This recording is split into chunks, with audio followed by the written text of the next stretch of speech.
Hello and welcome back to another episode of Critic Reviews. This will be my last MLP review for quite a while, as I'll be taking a small break from My Little Pony to review Series 8 of Doctor Who, which by the way I'll be reviewing as a collab with a special guest who you won't know until the review is uploaded. Anyway, since that's out of the way, let's get on to the review.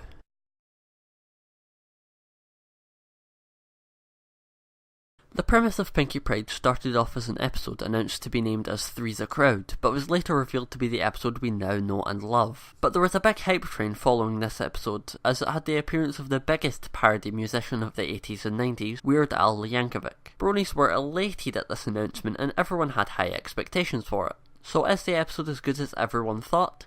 Well, that's what we're going to find out today. Let's talk about the character Cheese Sandwich. I think that while being an antagonist, he's not exactly an antagonist, so to speak. Reason being is because he never ever had any malicious intent. Even when he's in the goof off with Pinkie, he's doing it not to humiliate or be better than her, he's doing it because he's having fun, which honestly makes him my favourite character this episode. This character of course is voiced by the amazing Weird Al. Most people say that the voice acting wasn't very good because of the sole fact that he's a well-known celebrity. They have a hard time distinguishing between the two people. I guess this splits the viewers into two camps really, those who are fans and those who, well, aren't. And on that topic, let's discuss something you may have missed while watching the episode. There are some subtle hints at the resolution to this episode. Pinkie asks who's ready to join her for the party. Notice the word join there. And not too much later she says, I think we can do it. She says we, not me, not you, we. Somewhere along the line that concept was kind of thrown out the window.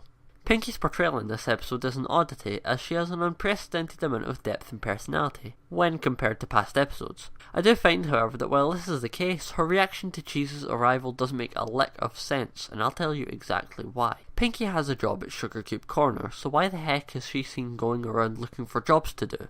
Well, I guess it's because they had to fill this with something, and I guess it made sense at the time. But despite that, Pinkie's characterization was still top notch here, which is one of the many reasons I like this episode, and it's one of my favourites of Season 4.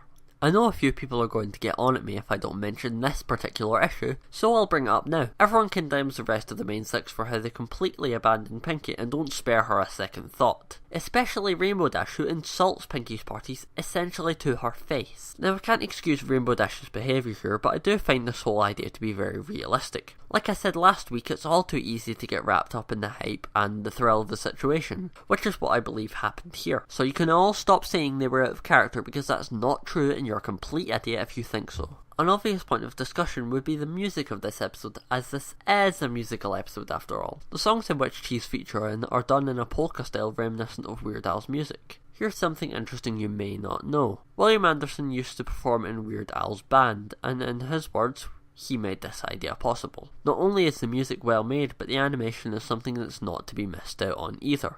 The unique expression from Pinkie really stood out to me and amazed me. And if I had to pick a favourite scene, it'd probably be this. To make the judge chortle, chuckle, giggle, guffaw, hoot and holler, whoop it up, and party down! Anyway, that's my review of Pinkie Pride. I'm the Ponyville Critic. Thank you for watching. The super duper party pony, that pony is me. I always knew that was the kind of pony I would be. Come on, ponies! Who here likes to party? You do, I can tell. When I was but a little cold, I just wanted to play. But every pony told me, geez, that fun just wastes the day. But when I threw a party and I busted out some moves, the ponies finally saw the light and got into the groove.